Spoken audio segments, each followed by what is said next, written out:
बंगाल विधानसभा चुनाव अब ज्यादा दूर नहीं है। सियासी अटकलें जारी हैं। किसके नाम पर लगेगा मुख्यमंत्री का ठप्पा, अब तक का ये बड़ा सवाल है। नमस्कार, मैं प्रीति और आप देख रहे हैं आंचलिक खबरें, अपनों की खबर आप तक।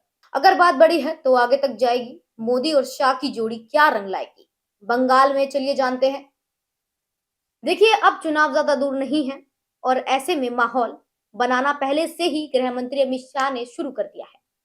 अमित शाह का बंगाल दौरा कोई आम बात नहीं है। अब तक जहां जहां उन्होंने दौरा किया और जनसभाएं की, वहां वहां की सत्ता उनके हाथ ही लगी है। अब बात बंगाल की है और इस बार का समीकरण कुछ और ही बयां कर रहा है। जहां बीजेपी के सामने 294 सीटें जीतने की बड़ी चुनौती है, तो वहीं ममता बनर्जी किसी भी कीमत पर सत्ता से हाथ नहीं धोना चाहती। बता दें कि अमित शाह ने कहा कि राज्य की ममता बनर्जी सरकार चुनावी लाभ के लिए बांग्लादेशियों की घुसपैठ को बढ़ावा दे रही है। शाह के हमले पर पलटवार करते हुए मुख्यमंत्री ममता बनर्जी ने कहा कि चुनाव आते ही वो लोग यहाँ दिखने लग जाते हैं। उन्होंने सवाल उठाया कि घुसपैठ अगर बंगाल से होता है तो क्या पहलगाम में हमला आपने किया था? दिल्ली में हुई घटना के पीछे जिम्मेदार कौन था? अमित शाह की ओर से बंगाल की सीमा से सटे क्षेत्र में बाढ़ लगाने को लेकर राज्य सरकार ने जमीन नहीं दिखाई जाने के आरोप में ममता बनर्जी से कहा। आज वे बीजेपी कह रही है कि ममता बनर्जी ने जमीन नहीं दी। वो ये भी कहती हैं कि घुसपैठियां सिर्फ बंगाल से ही घुसते हैं। अगर ऐसा है तो क्या आपने पहलगाम में हमला किया था? दिल्ली में हुई घटना के पीछे कौन था?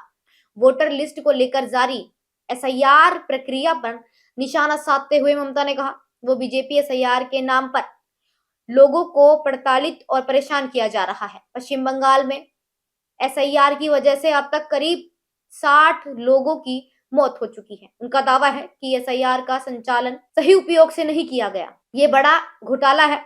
ममता ने यह भी कहा कि लोग पश्चिम बंगाल में बीजेपी को सत्ता में नहीं आने देंगे।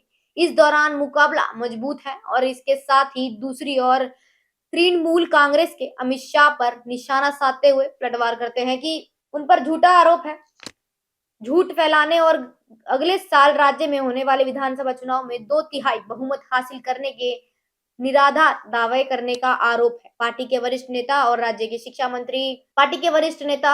शिक्षा मंत्री ब्रस्ते बासु ने कहा कि अमित शाह की टिप्पणियां खोखले दावों पर आधारित है। चुनाव में बीजेपी 50 सीट का आंकड़ा भी पार नहीं कर सकेगी। देखिए, इस खबर में इतना ही। बाकी और खबरों के लिए देखते रहिए आंचलिक खबरें, अपनों की खबर आप तक।